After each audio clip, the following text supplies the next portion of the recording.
Tercera parte de producción de espárragos.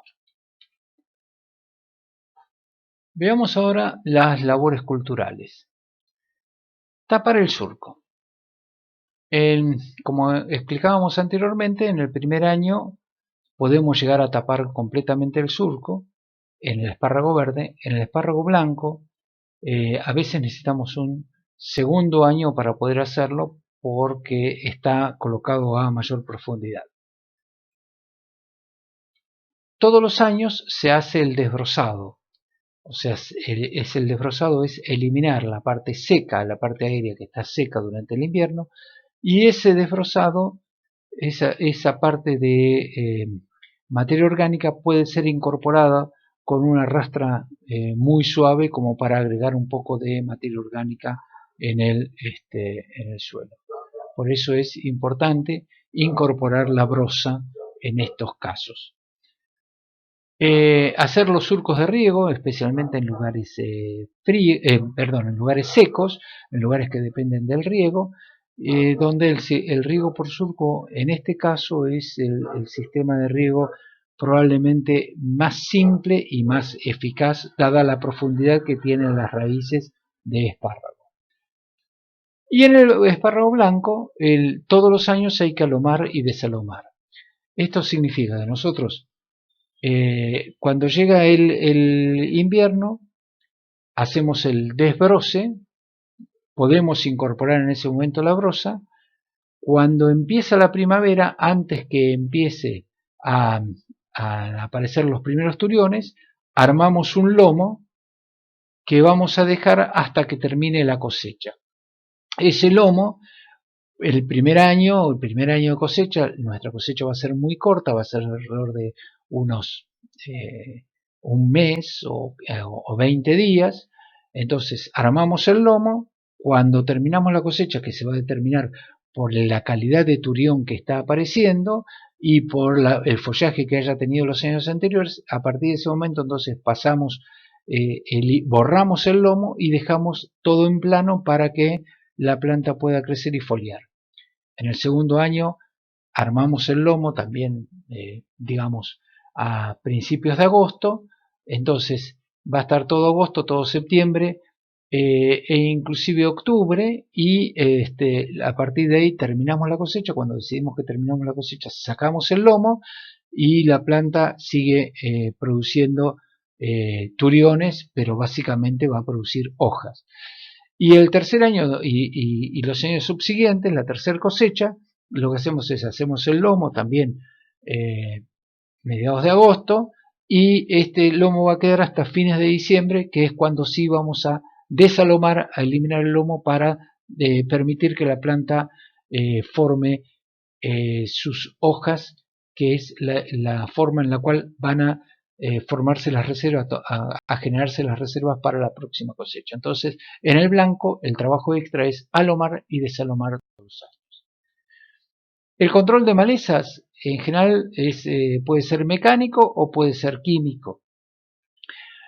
Y el riego tiene un riego de base, el riego de inicio, y un riego complementario, donde depende de las zonas del país. Como es una planta que tiene las raíces en profundidad, en general en las zonas más profundas no tiene problemas de humedad, y quizá en algún momento necesite riego, especialmente con veranos extremadamente secos, quizá en el periodo más seco de todos, que es habitualmente el mes de enero. Ahora, en lugares de riego, obviamente, el riego es la herramienta con la cual nos garantizamos una buena cosecha. La fertilización, como decíamos, el momento tiene que ser cuando ya tenemos hoja, como para poder utilizar el fertilizante y que se formen las reservas necesarias para una buena producción. Y el principal problema que nosotros tenemos dentro de los hongos es el fusarium, con lo cual hay que evitar básicamente que aparezcan plantas con fusarium desde el vivero, y si tenemos fusarium en el lugar, ver qué medidas podemos utilizar para evitar el fusarium. El otro problema que podemos llegar a tener son los trips, que generalmente aparecen cuando tenemos follaje, y también habría que ver cuál es el nivel del problema y de qué forma lo controlamos. Aquí tenemos el cultivo que está ya en foliación, o sea, está tomando las reservas, y la cosecha. ¿Cuándo hacemos la cosecha? La cosecha va a depender de la edad de la planta, lo que decíamos anteriormente.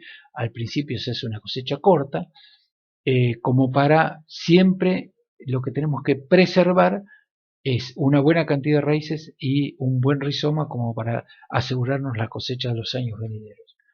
Las técnicas de cosecha ahora las vamos a ver, y cuáles son las técnicas de post cosecha, y el empaque y la tipificación de acuerdo a las calidades que estamos logrando. Esta es una gubia. Esta es la herramienta con la cual se corta el espárrago. El espárrago, tanto el blanco, bueno, empecemos con el espárrago verde. El espárrago verde hay que cortarlo debajo de la superficie, que salga con una parte blanca, porque es la única forma en que va a mantener la calidad durante todo el tiempo. Si lo cortamos arriba de la superficie, es un tallo que rápidamente se deteriora. Y en el espárrago blanco, nosotros lo que vemos es que aparece, se mueve un poco la tierra donde está apareciendo el turión, entonces hay que meter esa herramienta, 18, 20, 25 centímetros de profundidad, hacer un pequeño movimiento con la mano y con eso cortar el tallo. Aquí vemos en el espárrago verde cómo se está haciendo el corte por debajo del suelo, del nivel del suelo. Aquí tenemos una cosecha, esto es simplemente demostrativo, esto en realidad nunca hay que dejar los espárragos tirados así al costado de la esparraguera, esto es para un ensayo, pero fíjense que todos los espárragos verdes están saliendo con una parte blanca que es la que nos permite mantener la calidad posteriormente. Aquí tenemos el espárrago blanco, lo que se está haciendo es determinar dónde está el espárrago y con una gubia se hace el corte. Obviamente cuanto más suelto es el suelo, mejor y mejores probabilidades tenemos de tener un buen tallo, como es lo que se ve en el canasta. Aquí hemos descubierto un tallo blanco, fíjense cómo se coloca la herramienta al costado y se trata de llegar a unos por lo menos entre 20 y 25 centímetros por debajo de donde apareció el tallo. Unos espárragos verdes listos para cosechar. En la medida que va pasando el tiempo, el tallo se puede hacer más fino, porque acuérdense que hay dominancia apical, y puede ocurrir en suelos no muy buenos, que se raje debido a esas rajaduras en el suelo, son producto de la cantidad de arcilla que tiene ese suelo. Una rareza que es el espárrago violeta, y aquí las cuadrillas trabajando en la cosecha de espárrago. Un detalle muy importante es que se asigna en general a cada trabajador una fila, una línea, para poder, para que haya una libertad en cuanto al espárrago que se corte y que se pueda visualizar la calidad del producto que se está cosechando. Otra foto de la cosecha. En un momento, fíjense la gubia que tiene la persona que está mostrando el tipo de espárrago que se está necesitando, que en lugar de ser plana o puntiaguda en la punta, aquí se usa una con una forma de D corte invertida, que también es útil para poder, es práctica en algunos casos para poder cortar el espárrago, especialmente el espárrago. El espárrago, una vez finalizada la cosecha, nos tiene que mostrar una cosa parecida a esta, o sea, una muy buena fronda, muy buena cantidad de hojas que nos permitan recuperar los fotosintatos necesarios para la próxima producción. Aquí tenemos una foto también de una esparraguera en plena foliación, donde ya empiezan a verse los primeros flores y frutos. Aquí tenemos una con más detalle, donde podemos ver los frutitos rojos, o sea, esto estamos hablando que esto es probablemente a fines de febrero, Es el momento en el cual aparecen los trips. Los trips tenemos que visualizarlos, básicamente una de las formas más sencillas es golpeando sobre la palma de la mano las hojas y viendo si aparecen trips en la mano, que se ven cuando empiezan a caminar. Pero lo importante de esto es que veamos la cantidad de hojas que tiene, la fronda que tiene, porque esto implica fotosintatos, implica reservas para las raíces para la próxima temporada de producción. Bien, hasta aquí la tercera parte de la producción de espárragos.